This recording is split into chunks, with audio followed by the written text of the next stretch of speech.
mengulas nasib industri sawit dan dampaknya terhadap perekonomian Indonesia, kami telah terhubung dengan anggota Komisi 11 Dewan Perwakilan Rakyat atau DPR RI, Kamrus Samad. Selamat siang Mas KS, apa kabar?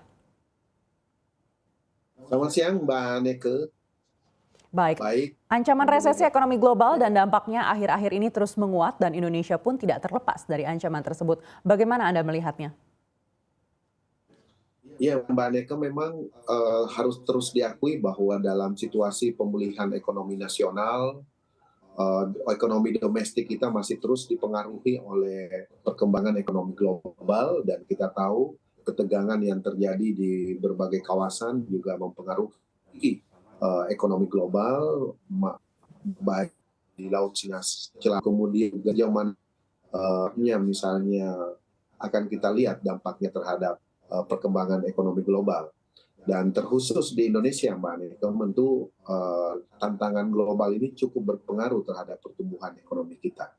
Nah, untuk domestik kita sendiri, kita masih terus berharap bahwa tahun 2023 ini ekonomi kita betul-betul bisa kita capai target pertumbuhannya, supaya angka pengangguran, angka kemiskinan betul-betul kita bisa turunkan sesuai dengan target di tahun 2023. Salah satu sektor tentunya yang paling penting adalah ketahanan pangan dan juga ketahanan energi, berkaitan dengan daya tahan pertumbuhan ekonomi kita di sektor pangan dan juga di sektor energi, karena ini adalah kebutuhan mayoritas masyarakat Indonesia.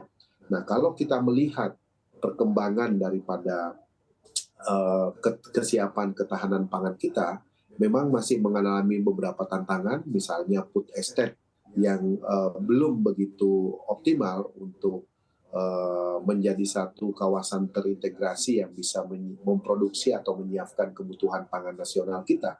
Lalu kemudian juga untuk energi, demikian percepatan berbagai macam regulasi di renewable energy menjadi tantangan tersendiri, sehingga kedepannya kita berharap dua sektor utama, energi dan pangan, dalam rangka mengantisipasi krisis energi dan juga krisis pangan akibat adanya resesi global bisa kita mitigasi lebih awal. Itulah yang menjadi harapan kita di tahun, khususnya di kuartal kedua dan kuartal ketiga di tahun 2023 ini, Pak Neke. Seberapa penting keberadaan kelapa sawit bagi perekonomian Indonesia di saat kondisi ekonomi seperti hari ini? Mbak Neke, sektor perkebunan adalah salah satu sektor yang cukup besar, memiliki sumbangan terhadap PDB nasional kita. Kalau kita lihat pertumbuhan PDB di sektor pertanian misalnya, perkebunan dan kehutanan, itu mencapai 3,51%. Itu artinya bahwa di tahun 2022 ada kenaikan dibanding 2021, misalnya di kuartal kedua, 3, dan 4. Dan di kuartal pertama dan kedua di 2022 dan kuartal ketiga di 2022 juga mengalami peningkatan. Sehingga pertumbuhan PDB kita, walaupun baseline kita di 2019, Mbak Aneka, itu 5,28, sekarang masih di 3,51. Nah, kalau ditanya bagaimana peran sektor sawit di Indonesia, itu karena sektor sawit ini melibatkan 2,4 juta petani swadaya dan 16 juta tenaga kerja, Mbak Neke. Jadi artinya cukup signifikan dalam menciptakan lapangan kerja, dalam mendorong pertumbuhan ekonomi di sektor perkebunan. Sehingga sektor sawit yang menyerap 2,4 juta petani swadaya dan 16 juta tenaga kerja itu sangatlah penting untuk kita dorong supaya kinerja sektor sawit ini betul-betul bisa menggembirakan. Dan kalau kita lihat kinerjanya, misalnya berdasarkan ekspor, jenis produk yang diekspor, memang kalau berdasarkan data di tahun 2022 dengan angka 34,67 juta metrik ton ekspor kita sawit di tahun 2022, itu artinya mengalami peningkatan yang cukup signifikan, walaupun di kuartal keempatnya mengalami penurunan. Tetapi yang lebih penting dari itu adalah adanya dorongan hilirisasi. Hilirisasi dengan komposisi ekspor CPO-nya itu udah terus menurun, sehingga produk hilir refine-nya itu mengalami peningkatan. Ini yang cukup menggembirakan di sektor ini, sehingga kita tidak lagi hanya mengandalkan ekspor mentah CPO, tapi refine, laurin, dan lain-lain, itu produk turunan daripada sawit, terus dilakukan program hilirisasi, dan itu mulai kelihatan dampaknya dari kinerja ekspor kita. Nah, kemudian berapa besar potensi penurunan capaian kinerja misalnya berdasarkan PSR disebabkan oleh banyak kendala, tentunya keterangan dan seterusnya, realisasi lahan, lalu kemudian alokasi supervisi sumber bibit, kemudian pupuk, lalu kemudian permodalan, teknologi sebagai faktor pendukung lainnya. Ini semuanya masih menjadi kendala dalam program peremajaan sawit rakyat, khususnya ya, sawit rakyat, sehingga ini yang harus kita dorong supaya badan BPD PKS dalam hal ini betul-betul concern mengatasi kendala-kendala tersebut, sehingga peremajaan sawit rakyat, target kita perluasan lahan setiap tahun, setiap provinsi bisa dicapai. Misalnya di Sumatera Selatan kita menargetkan 21%, di Aceh 13%, di Riau 12%, Sumatera Utara 9%, dan provinsi-provinsi lainnya. Nah, ini semuanya adalah kekuatan kita supaya betul-betul luasan lahan kita ke depannya dari program peremajaan sawit ini betul-betul kita bisa capai targetnya setiap tahun. Sehingga juga alokasi anggaran dari BPD PKS juga bisa benar-benar tepat sasaran, tepat waktu, dan juga tepat manfaat. Dan tentunya tepat prosedur. Sehingga spirit itulah yang kita harapkan, sehingga perkebunan sawit rakyat kita ke depan akan terus mengalami pengembangan, perluasan lahan, dan membuka lapangan kerja, dan juga meningkatkan kesejahteraan petani sawit di berbagai wilayah di Indonesia. Begitu, Mbak Niki. Lalu bagaimana Anda melihat peran strategis BPD PKS, Badan Pengelola Dana Perkebunan Kelapa Sawit?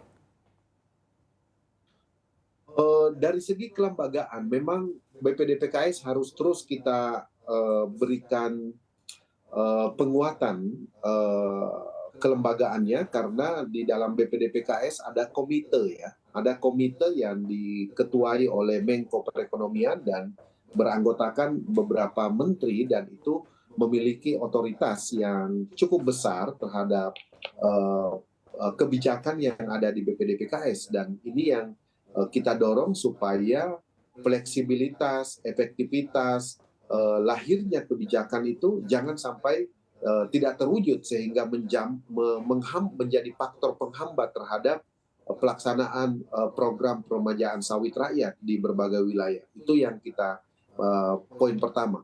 Poin kedua, tentu kita juga mendorong BPD PKS untuk meningkatkan alokasi anggaran untuk penelitian, karena penelitian ini penting sekali, karena inovasi unggulan di berbagai di berbagai lini di bisnis sawit ini, atau di industri sawit ini, atau di perkebunan sawit rakyat ini, itu penting sekali kita melakukan inovasi. Nah, inovasi itu hanya bisa lahir dari penelitian, karena itu kita dorong BPD PKS untuk juga sungguh-sungguh mengalokasikan anggaran penelitian setiap tahun, baik untuk peningkatan konsumsi dalam negeri supaya inovasinya, dan juga nilai tambah kelapa sawit, misalnya impensi bensin sawit atau bensa dengan RON 110, atau dengan minyak makan sehat, dan seterusnya. Peneliti riset ini harus diberikan penghargaan, dan itu sudah dimulai sebetulnya melalui inovator atau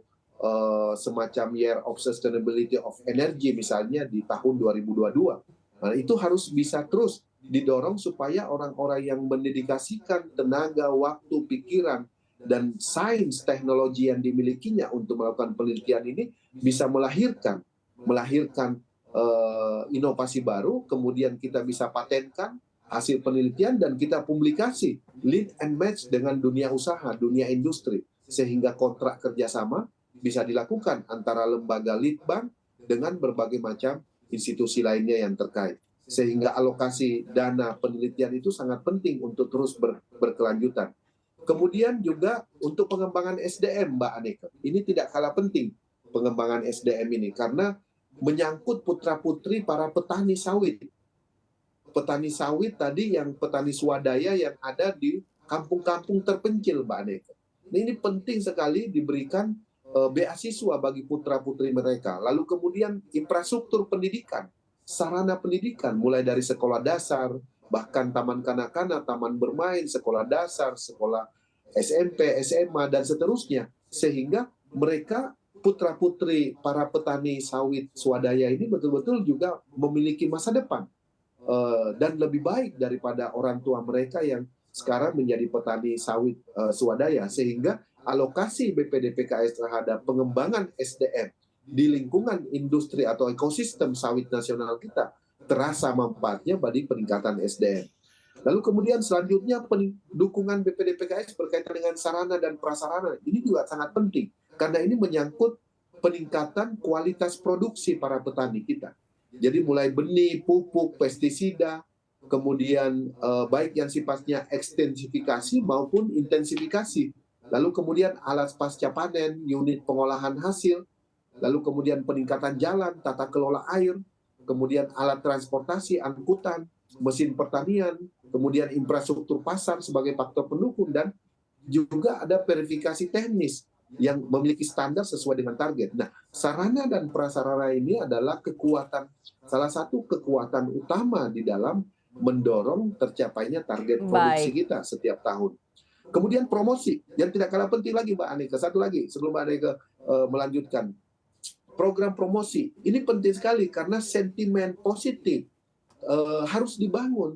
Karena ada banyak sentimen yang selama ini diperdebatkan di forum-forum internasional tentang Indonesia yang kemudian bertentangan dengan semangat climate change dan seterusnya. Itu yang harus kita bangun sentimen positifnya, karena itu publikasi, promosi, sosialisasi, edukasi, dan literasi bagi BPDPKS juga harus terus dilakukan. Begitu Mbak Aneka.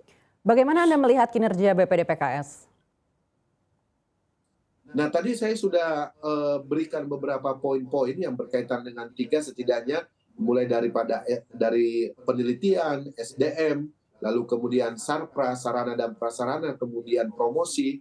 Dari 4 aspek itu memang sudah cukup baik perannya, tapi perlu ditingkatkan lagi karena dinamika pasar, dinamika market, dinamika isu global, dinamika upgrading inovasi teknologi di industri sawit ini terus terjadi. Karena itu harus dilakukan terus adaptasi dan peningkatan terhadap dinamika yang terjadi. Kemudian yang perlu diperhatikan yang Mbak Aneka tanyakan, kinerja berkaitan dengan bagaimana peran serta kontribusi BPDPKS terhadap pengembangan UMKM sawit di Indonesia.